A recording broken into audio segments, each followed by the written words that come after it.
समादरणीय धार्मिक सज्जन वृंद, प्रेरक वाक्य के अंतर्गत ज्ञान अज्ञान शीर्षक प्रसंग में एक वाक्य है,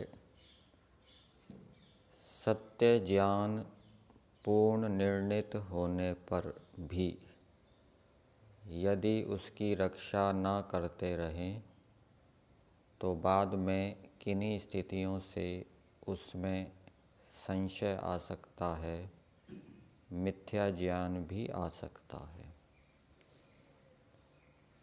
मान लीजिए हमें क्रोध के विषय में निर्णय हो गया कि क्रोध करना ठीक नहीं है,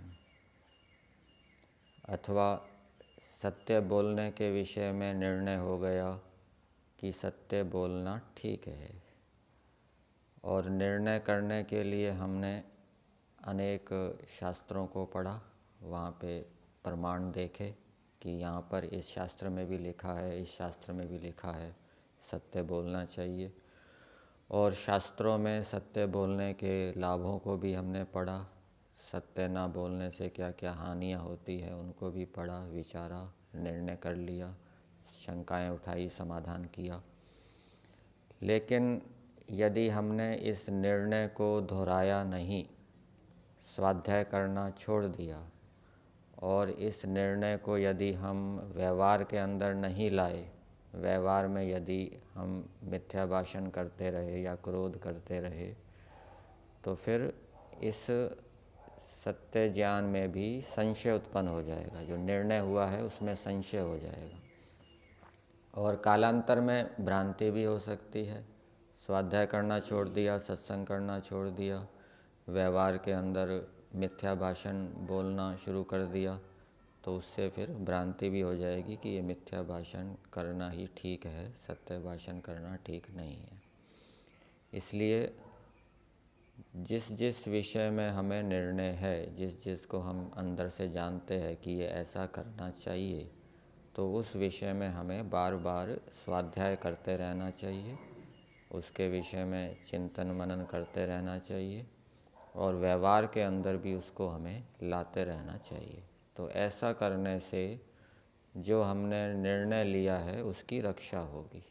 ऐसा ना करेंगे तो उसकी रक्षा नहीं होगी, फिर से संशय भ्रांतियाँ हो जाएगी, अच्छे कार्यों के विषय में संशय हो जाएगा, अच्छे कार्यों के विषय में उल्टा ज्ञान हो जाएगा, अच्छे कार्य हमें बुरे लगने लग जाएंगे। तो इसमें कारण यही रहेगा, हमने स्वाध्याय करना छोड़ दिया, सत्संग करना छोड़ दिया, और उनको व्यवहार में लाना छोड़ दिया।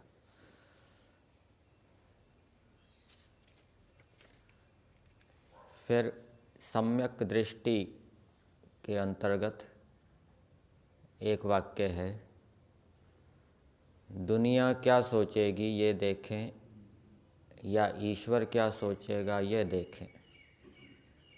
संसार के सही मानने से लाभ भी क्या, यदि ईश्वर की दृष्टि में वह कार्य गलत हो। अब बहुत से अच्छे कार्य होते हैं जिनको संसारिक लोग अच्छा नहीं मानते कि ये क्या यज्ञ कर रहा है, इसके अंदर घी फूक रहा है, ये यज्ञ करना ठीक नहीं है। वो संसारी लोग उसको ठीक नहीं मानते, लेकिन ईश्वर की दृष्टि से वो ठीक है। ऐसे ही ईश्वर का ध्यान करना। बहुत से संसारिक लोग ऐसे मिलेंगे कि ये क्या ध्यान कर रहा है, भगत बन गया है। ध्यान करने की उम्र तो तब है जब बूढ़ा व्यक्ति होता है, तब ध्यान करना चाहिए। अभी जवान है, अब ध्यान करने की उम्र थोड़ी ना है। तो ऐसा संसारिक लोग कहेंगे। तो ये ईश्वर की दृष्टि से ठीक नहीं है। ईश्वर की दृष्टि तो यही है कि यथाशक्ति ईश्वर का हमें ध्यान करना चाहिए, ब्रह्म यज्ञ करना चाहिए। प्रातःकाल उठकर ईश्वर के गुण कर्म स्वभावों का हमें विचार करना चाहिए। तो बहुत से कार्य ऐसे होते हैं जो ईश्वर की दृष्टि से ठीक होते हैं, लेकिन लौकिक लोग उसको ठीक नहीं मानते। तो इसमें कौन कौन से कार्य ईश्वर की दृष्टि से ठीक हैं, कभी कभी हमें संशय भी हो सकता है कि ये लौकिक लोग कह रहे हैं कि ये कार्य करना ठीक नहीं है, और यदि हमारे अंदर दृढ़ता नहीं है तो हमें लौकिक लोगों के प्रभाव से हम प्रभावित हो सकते हैं। यदि हमारे अंदर दृढ़ता नहीं है, हम अकेले हैं, थोड़ी मात्रा में हैं, दूसरे लौकिक लोग अधिक हैं, वो विरोध कर रहे हैं, तो हमारे अंदर यदि दृढ़ता नहीं है तो संशय भी हो सकता है, भ्रांति भी हो सकती है।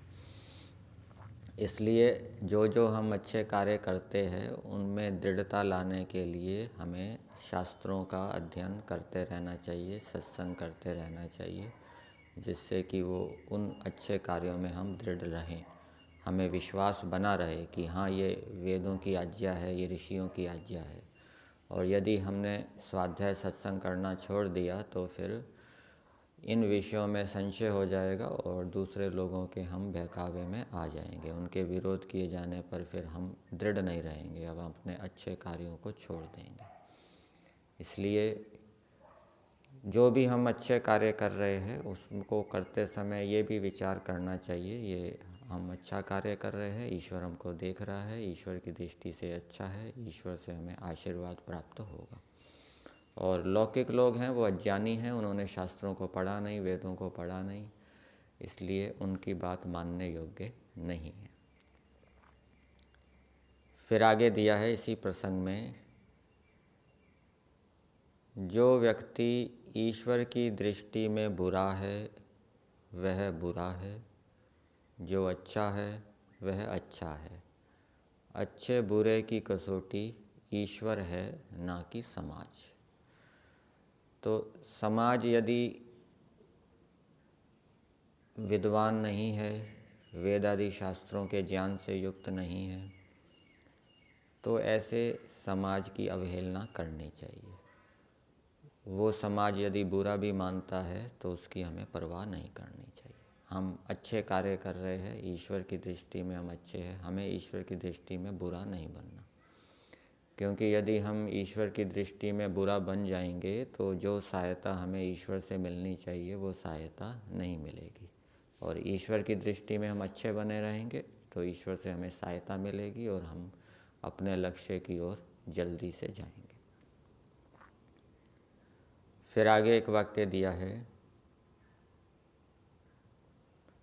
सामान्य व्यक्ति सोचता है कि मैं योग मार्ग पर चलना तो चाहता हूँ पर मेरी सामर्थ्य नहीं है।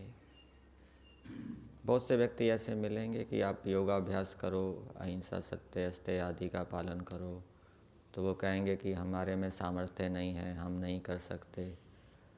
तो यह बचने वाला व्यक्ति है। तो ऐसे व्यक्ति को कहेंगे कि वो बच रहा है। सामर्थ्य तो है प्रत्येक में, वो यदि उपयोग करे तो वो सामर्थ्य से लाभ उठा सकता है। तो आगे दिया है, सत्य अन्वेषी व्यक्ति। सत्य अन्वेषी उसको कहते हैं जो सत्य की खोज करना चाहता है। सत्य अन्वेषी व्यक्ति अल्प सामर्थ्य होते हुए भी उस ओर चलेगा, अपना सामर्थ्य बढ़ाएगा, उचित साधनों का संग्रह करेगा। तो सत्य को जानने की इच्छा किसके अंदर उत्पन्न होगी? बहुत से मनुष्य ऐसे हैं जो सत्य को जानना ही नहीं चाहते, बस जैसे जीवन चल रहा है, खा रहे हैं, पी रहे हैं, दिन बिता रहे हैं, सत्य को जानना नहीं चाहते। लेकिन कुछ व्यक्ति होते हैं जो सत्य को जानना चाहते हैं। ऋषि दयानंद जी के भी संस्कार उभरे जब उन्होंने मंदिर के अंदर शिवलिंग के ऊपर चूहे को कूदते हुए देखा, तो उनके अंदर भी सच्चे ईश्वर को जानने की इच्छा हुई कि ये तो ऐसा ईश्वर तो हो नहीं सकता। तो कुछ तो पिछले जन्मों के संस्कार होते हैं। पिछले जन्मों के संस्कारों के कारण व्यक्ति सत्यान्वेषी होता है, सत्य को जानना चाहता है। कुछ आलंबन मिल जाता है और उन आलंबन के मिल जाने से वो संस्कार जाग जाते हैं। और मान लीजिए पिछले जन्मों के संस्कार नहीं हैं, तो इस जन्म में संस्कार डालने चाहिए। इस जन्म में यदि हम विद्वानों के संग रहेंगे, महापुरुषों के संग में रहेंगे, सत्संग करेंगे, वेदादि शास्त्रों का अध्ययन करेंगे, सत्य आचरण करेंगे, तो उससे हमारा जो चित्त है वो शुद्ध होगा, सात्विक होगा। और सात्विक चित्त के अंदर फिर सत्य को जानने की इच्छा उत्पन्न होती है। जब चित्त मलिन होता है, अंतःकरण मलिन होता है, राग द्वेष से युक्त होता है, तो ऐसे चित्त के अंदर सत्य को जानने की इच्छा उत्पन्न नहीं होती। ऐसा चित्त तो बस संसार के भोगों के पीछे भागता है, संसार के सुखों के पीछे भागता है। लेकिन जब चित्त अंतःकरण सत्वगुण प्रधान होता है, तब उसके अंदर सत्य को जानने की इच्छा उत्पन्न होती है। इसलिए जब विद्यार्थी बालक गुरुकुल के अंदर जाता है तो उसको नियम बताए जाते हैं कि आपको इन नियमों का पालन करना है।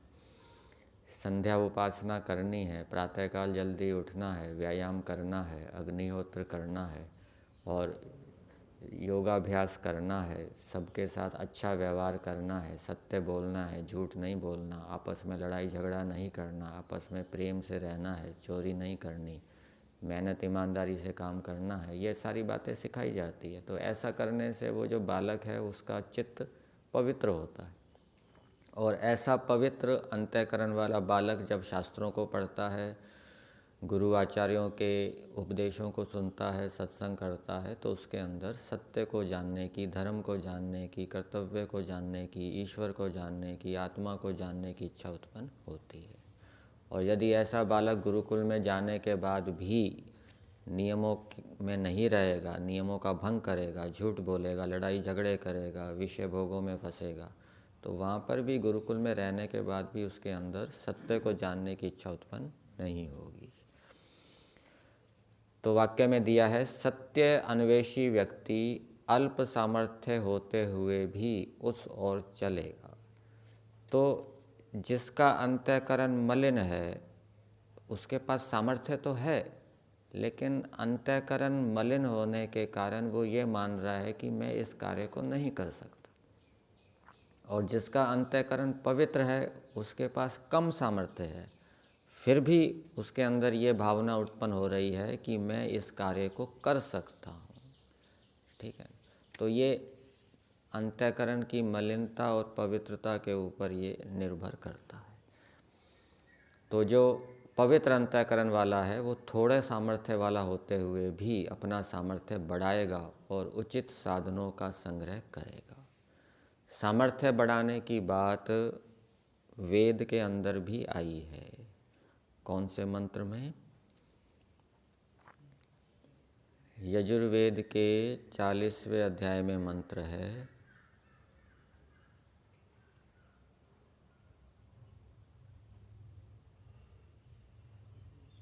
वायुरनिलम अमृतम मथेदम भस्मांतम शरीरम ओम क्रतो स्मर क्लिबे स्मर कृतम स्मर। इस मंत्र के भावार्थ में महर्षि दयानंद जी लिखते हैं कि मनुष्यों को अपना सामर्थ्य बढ़ाना चाहिए।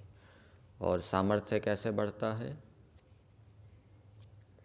सामर्थ्य कैसे बढ़ता है? सामर्थ्य शरीर का भी होता है और सामर्थ्य आत्मा का भी होता है। शरीर का सामर्थ्य किससे बढ़ेगा? उचित खान पान से, व्यायाम से, व्यायाम के अभ्यास से, उचित खान पान के अभ्यास से। और आत्मा का सामर्थ्य किससे बढ़ेगा? योगाभ्यास करने से, योग करने से। योग करने से सामर्थ्य क्या है? बढ़ता है। फिर अगला वाक्य है, योगाभ्यासी भी अन्यों का परीक्षण करता रहता है। वो दूसरों को देखता रहता है कि ये व्यक्ति अच्छा व्यवहार करता है, सत्य बोलता है, झूठ नहीं बोलता, मेहनत ईमानदारी से काम करता है, सेवा करने के लिए तत्पर रहता है, चोरी नहीं करता, कोई भी काम है बढ़िया तरीके से करता है, तो ये प्रसन्न है, ये आनंदित है, ये क्लेशों से युक्त नहीं होता, इसकी पढ़ाई में अच्छी योग्यता है, ये जल्दी जल्दी पढ़ रहा है, इसकी बुद्धि अच्छी है, वो परीक्षण करता है। दूसरे व्यक्ति को देखता है ये आलसी है, प्रमादी है, नियमों का भंग करता है, देर से उठता है, दंड भी नहीं लेता, प्रायश्चित भी नहीं करता, तो ये देखो ये परीक्षा भी अच्छी प्रकार से नहीं दे पा रहा, इसकी तैयारी नहीं होती, ये और समय मांगता है परीक्षा के लिए, इससे कुछ पूछा जाता है ये सुना नहीं सकता, इसको कुछ याद नहीं रहता, इसको कोई कठिन विषय समझ में नहीं आता। तो इस प्रकार से योगाभ्यासी व्यक्ति परीक्षण करता रहता है कि ये व्यक्ति अच्छा आचरण कर रहा है, ये उन्नति को प्राप्त कर रहा है, ये गलत आचरण कर रहा है, ये अवनति की ओर जा रहा है। तो इस प्रकार परीक्षण करने से ईश्वर की न्याय व्यवस्था समझ में आती है कि ईश्वर न्यायकारी है, जो जैसा कर्म करता है उसको वैसा फल देता है।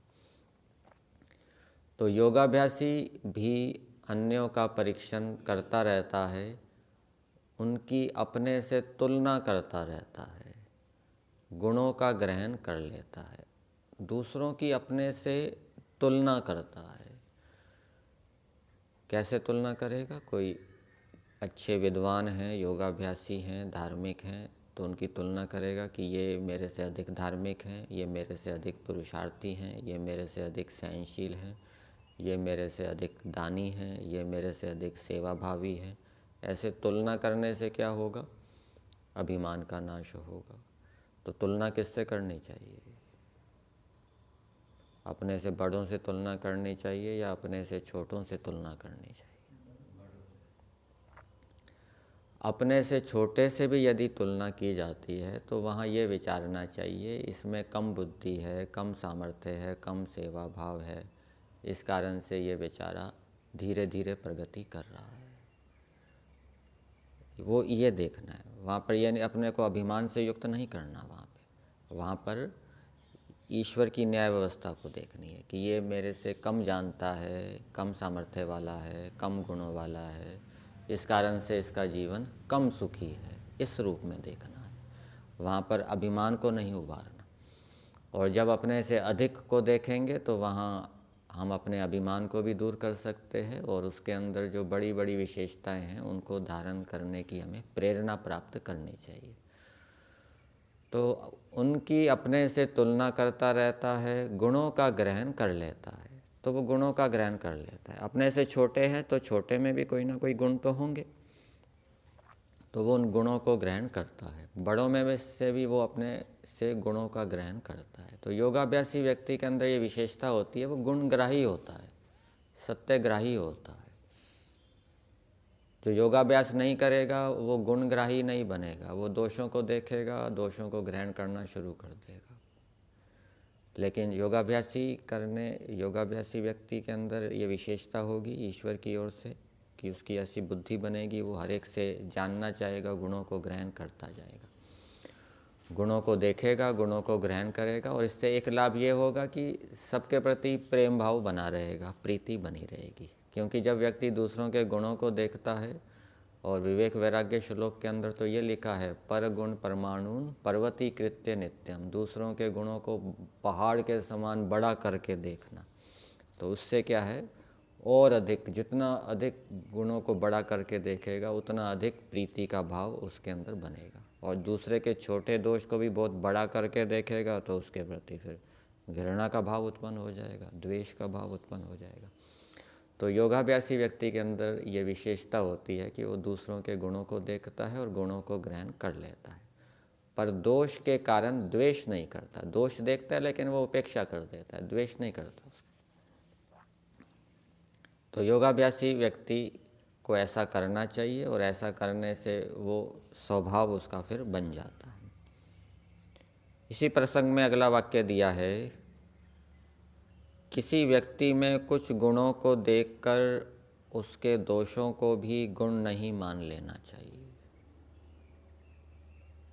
ब्रह्मा कुमारी वाले हैं, उनमें कुछ विशेषताएं हैं, ठीक है ना, वो आपको कुछ सेवा भावी मिलेंगे, मीठा बोलने वाला मिलेंगे, तो उन गुणों को देखकर ये नहीं समझना चाहिए कि उनके सिद्धांत भी ठीक हैं।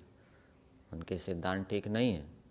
वो क्या मानते हैं? वो ईश्वर तो परम धाम में रहता है, मनुष्य की आत्मा मनुष्य के शरीर में ही जाती है, दूसरे शरीर में नहीं जाती। तो कुछ अच्छी बातें हैं, उन अच्छी बातों को देखकर ये नहीं मानना चाहिए कि उनकी सारी बातें अच्छी हैं।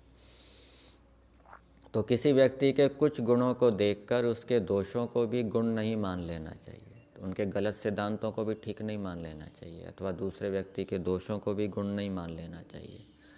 तथा किसी व्यक्ति में कुछ दोष देखकर उसके गुणों को भी दोष नहीं मान लेना चाहिए। किसी व्यक्ति में कुछ दोष हैं तो ये नहीं मानना चाहिए कि उस व्यक्ति में सारे ही दोष हैं, कोई गुण है ही नहीं। उसके अंदर जो गुण है उनको भी दोष मान लेना, तो ये क्या है? असत्य है। ये ठीक मानना नहीं है, ये असत्य मानना है। जो पदार्थ जैसा है उसको वैसा मानना चाहिए।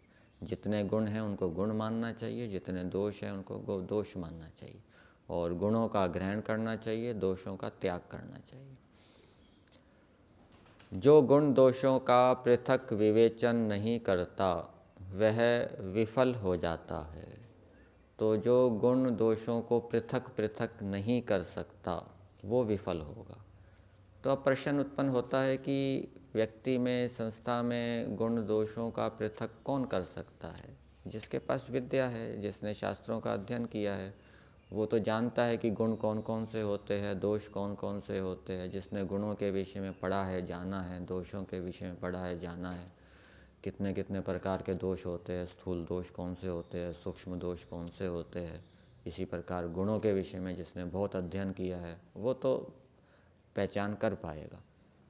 और जिसके पास स्वाध्याय नहीं है, शास्त्रों का अध्ययन नहीं है, वो फिर गुण और दोषों का पृथक्करण नहीं कर पाएगा। वो गुणों को दोष मान लेगा, दोषों को क्या है?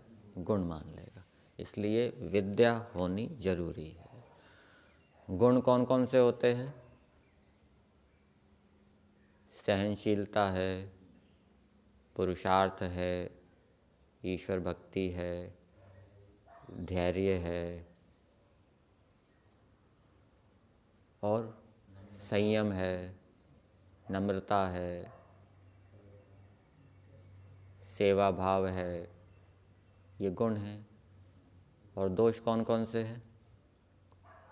क्रोधी है, निंदा करने वाला है, झूठ बोलने वाला है, और असंयमी है, आलसी है, प्रमादी है, किसी काम को अच्छी प्रकार से, ठीक प्रकार से नहीं करने वाला, अधिक जितना समय लगाना चाहिए उसमें अधिक समय लगाने वाला है। ये दोष है, बहुत से दोष आपको मिलेंगे। व्यवहार भानु ग्रंथ पढ़ेंगे, उसके अंदर आपको बहुत से गुण दोष मिलेंगे। स्वामी विवेकानंद जी ने एक लिस्ट बताई थी ना, लिस्ट बनाना, आर्यभिविनय के नहीं, उसके अंदर व्यवहार भानु के अंदर गुण कौन कौन से है उसकी एक लिस्ट बनाओ, दोष कौन कौन से हैं उनकी एक लिस्ट बनाओ। और ये आपको गुण दोष आर्यभिविनय के अंदर भी मिलेंगे, सत्यार्थ प्रकाश के चौथे समूलास में भी मिलेंगे, तीसरे समूलास में भी मिलेंगे। तो एक लिस्ट बनानी चाहिए, ये गुण हैं, ये दोष हैं। तो उन गुण दोषों को हमें पता होगा तभी तो हम अलग अलग कर पाएंगे, नहीं पता होगा तो नहीं कर पाएंगे। फिर आगे दिया है एक वाक्य, दूसरे से अपेक्षा करने से पूर्व उसके सामर्थ्य व उसके साधनों को भी देखना चाहिए। अब आपने दूसरे व्यक्ति से अपेक्षा कर ली कि ये 6 घंटे काम करेगा, और उसका 6 घंटे का काम करने का सामर्थ्य है ही नहीं, वो 3 घंटे ही कर सकता है, तो आपने ठीक आकलन नहीं किया। और फिर वो 6 घंटे काम नहीं करेगा तो फिर दुखी होंगे, 6 घंटे काम क्यों नहीं करता। इसलिए दूसरे की अपेक्षा करने से पूर्व कि ये 6 घंटा काम करने की मैं इससे अपेक्षा तो कर रहा हूँ, परंतु ये 6 घंटे कर भी सकता या नहीं कर सकता, तो उसके सामर्थ्य को भी देखना चाहिए और साधनों को भी देखना चाहिए। मान लीजिए कोई दानी आ गया और आप उससे आशा करने लग गए ये 2 लाख रुपए का दान देगा, उसके पास इतने पैसे है ही नहीं, वो तो 5,000 रुपये दे सकता है अधिक से अधिक, उसके पास इतने ही साधन हैं, तो फिर दुखी होंगे। ठीक है ना। तो दूसरे व्यक्ति के साधनों को भी देखना चाहिए, कितने साधन हैं उसके अनुसार उससे अपेक्षा हमें करनी चाहिए। तो जो दूसरों के साधनों को और सामर्थ्य को ठीक ठीक जानता है वो ठीक विचार करेगा, और ठीक विचार करने से वो प्रसन्न रहेगा, दुखी नहीं होगा। और जो साधन और सामर्थ्य को नहीं जान पाएगा वो फिर गलत विचार करेगा, गलत विचार करने से गलत इच्छाएं करेगा, दुखी होगा। तो ये जरूरी है। तो प्रत्येक व्यक्ति के संस्कारों को भी हमें जानना चाहिए, सामर्थ्य को भी जानना चाहिए। संस्कारों को और सामर्थ्य को नहीं जानेंगे तो फिर दुखी होंगे। सामने वाले व्यक्ति के संस्कार ऐसे ही है, उसकी इस काम में रुचि नहीं है, दूसरे काम में रुचि है, तो जिस काम में रुचि है उसको उसका वही काम देना चाहिए। फिर आगे दिया है, योगाभ्यास को कष्ट ना समझकर कर्तव्य समझने पर ही सफलता मिलती है। योगाभ्यास को कष्ट कौन समझता है कि दिन भर लगे रहो, मन को नियंत्रण में रखो, कोई गलत विचार ना आ जाए, उपासना करो, प्राणायाम करो, सत्य बोलो। ठीक है ना। किसी के लिए बड़ा भारी होता है ये। संयम रखो, ज़्यादा ना खाओ, दिन में 2-3 बार ही खाओ, बार बार ना खाओ, इधर उधर की चर्चाएं ना करो, हंसी मजाक ना करो। ये तो उसको जेल खाना जैसा रखेगा किसी को। तो ये कष्टप्रद किसको लगता है? तो इसमें एक बात यह है कि जिसके संस्कार कम हैं उसको कष्टप्रद लगेगा, जिसके योगाभ्यास के संस्कार अधिक हैं उसको कष्टप्रद नहीं लगेगा। दूसरा, जो योगाभ्यास के महत्व को नहीं जानता उसके लिए योगाभ्यास कष्टप्रद लगेगा। जो योगाभ्यास के महत्व को जानता है वो आस्ते आस्ते योगाभ्यास करेगा। तो योगाभ्यास को कष्ट ना समझकर कर्तव्य समझने पर ही सफलता मिलती है। कर्तव्य कब समझेंगे? कि ये योगाभ्यास करना कर्तव्य है। प्रत्येक मनुष्य का कर्तव्य है कि वह योगाभ्यास करे। प्रत्येक मनुष्य का कर्तव्य है कि वे योग के अंगों का अनुष्ठान करे। प्रत्येक मनुष्य का कर्तव्य है कि वह अहिंसा, सत्य, अस्तेय आदि का पालन करे। ये प्रत्येक मनुष्य का कर्तव्य है। कर्तव्य का मतलब क्या है?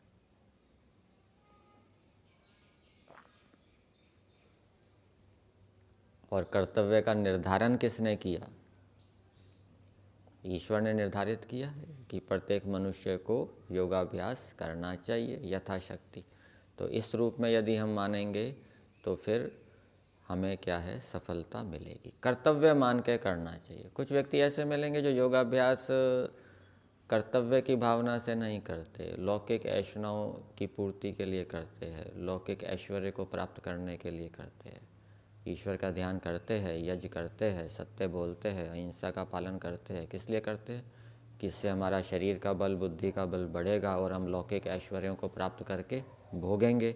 इससे हमारा सम्मान होगा, प्रतिष्ठा होगी, आदि आदि। तो वो कर्तव्य की भावना से नहीं कर रहे, वो लौकिक ऐषणाओं की पूर्ति के लिए योगाभ्यास कर रहे हैं। तो वो नहीं करना। योगाभ्यासी व्यक्ति योग के अंगों का अनुष्ठान निष्कामता से करे, सकामता से नहीं करे। ठीक है ना। योग के अंगों में एक अंग क्या है? ईश्वर प्रणिधान। और ईश्वर प्रणिधान का अर्थ क्या है? सर्व क्रियानाम परम गुरु अर्पणम तत्फल संन्यासो वाह। कोई लौकिक फल की इच्छा नहीं रखनी, फल संन्यास है। ठीक है ना। केवल कर्तव्य की भावना से अहिंसा, सत्य आदि का पालन करना है कि ये हमारा कर्तव्य है। अगला वाक्य दिया है, ईश्वर से भय करके ठीक मार्ग पर चलें। एक तो ये उपाय है ठीक मार्ग पर चलने का कि ईश्वर से भय करना। ईश्वर से भय करना मतलब ईश्वर की न्याय व्यवस्था से डरना कि यदि हम गलत कार्य करेंगे तो ईश्वर दंड देगा, मनुष्य शरीर फिर प्राप्त नहीं होगा, गधा, घोड़ा, सूअर, कुत्ता, बिल्ली बनना पड़ेगा और इस मनुष्य जीवन में भी बहुत दुख प्राप्त होंगे। एक तो ये है ठीक मार्ग पर चलने का उपाय, ईश्वर से भय करना, ईश्वर की न्याय व्यवस्था से डरना। पर बिना भय के केवल साक्षी मानकर भी ठीक चल सकते हैं, यह अधिक अच्छी स्थिति है। और अच्छी स्थिति क्या है कि ईश्वर हमें देख रहा है, केवल इतना जानते ही व्यक्ति बुरे कार्य से बच जाए।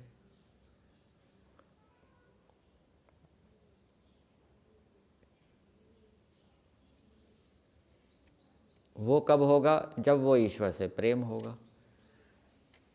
जब ईश्वर से प्रेम होगा तब व्यक्ति फिर ठीक मार्ग पे चलेगा कि ईश्वर हमारे लिए इतना कर रहा है, सृष्टि को बनाता है, सृष्टि को चलाता है, दिन रात हमारे लिए लगा हुआ है, तो हमारा भी कर्तव्य है कि हम ईश्वर की आज्ञा का पालन करें। ये प्रेम से कर रहा है। और दूसरा व्यक्ति है, वो ईश्वर के इन उपकारों पर ध्यान नहीं दे रहा, वो केवल भय की ओर देख रहा है कि यदि मैं गलत कार्य करूँगा तो ईश्वर की ओर से दंड मिलेगा। ठीक है ना? तो वो उसके अंदर कृतज्ञता नहीं है, भय है। दूसरे व्यक्ति में कृतज्ञता का भाव है, तो वो अच्छी स्थिति है। तो ईश्वर के प्रति यदि कृतज्ञता रहेगी तो प्रेम रहेगा, और प्रेम पूर्वक जब हम ईश्वर की आज्ञा का पालन करेंगे तब हमारी अविद्या दूर होगी।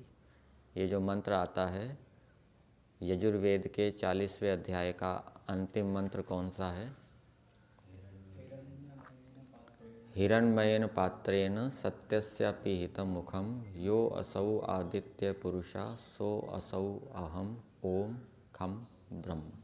तो इस मंत्र के भावार्थ में ऋषि दयानंद जी ने वेद भाष्य में एक बात लिखी है, भाव रूप में बताता हूँ कि जो प्रेम पूर्वक ईश्वर की आज्ञा का पालन करता है, सत्य आचरण करता है, तो ईश्वर अपनी कृपा से उसके अविद्या रूपी आवरण को दूर कर देता है।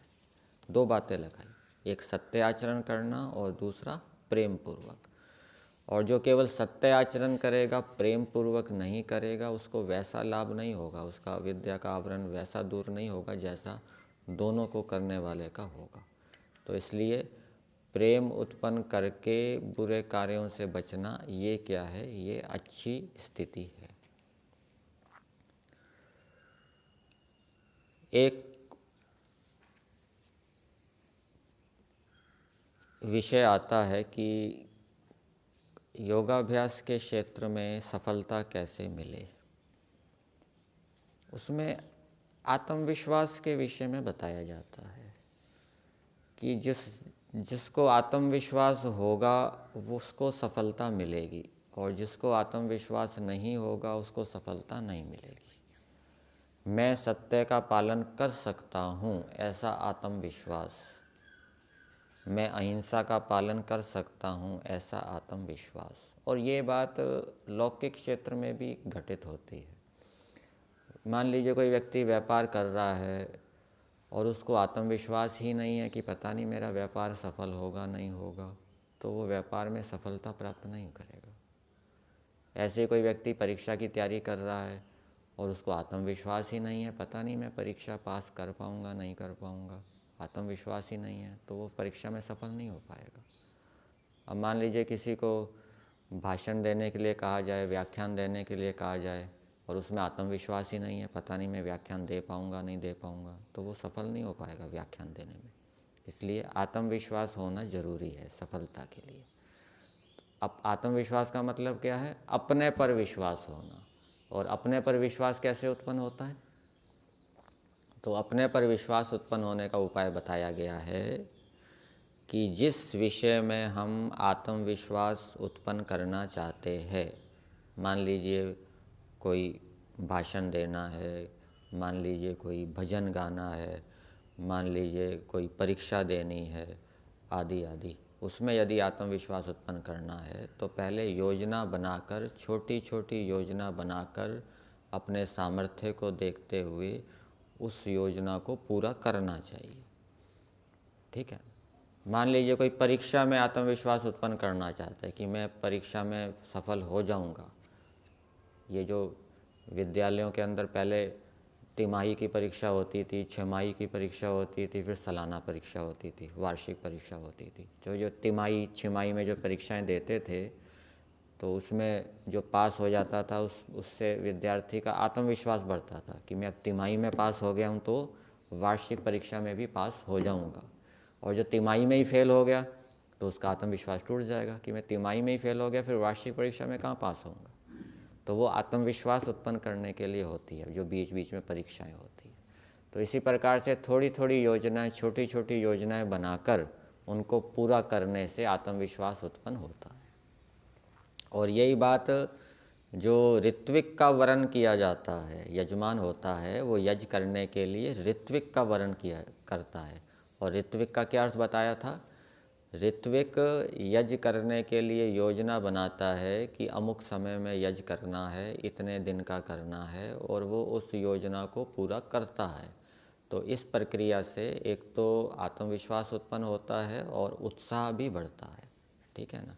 तो कोई भी अच्छा कार्य है, यदि हम योजना पूर्वक उस अच्छे कार्य को करते हैं और उतने काल में उस योजना को पूरा कर देते हैं तो ये एक प्रकार का यज्ञ है। और इसके करने से आत्मविश्वास भी बढ़ता है और संकल्प शक्ति भी दृढ़ होती है और उत्साह भी बढ़ता है। तो इस भावना को हमें लौकिक कार्यों में और आध्यात्मिक कार्यों में प्रयोग करना चाहिए। तो इससे आत्मविश्वास आदि की उन्नति होती है। यहीं तक।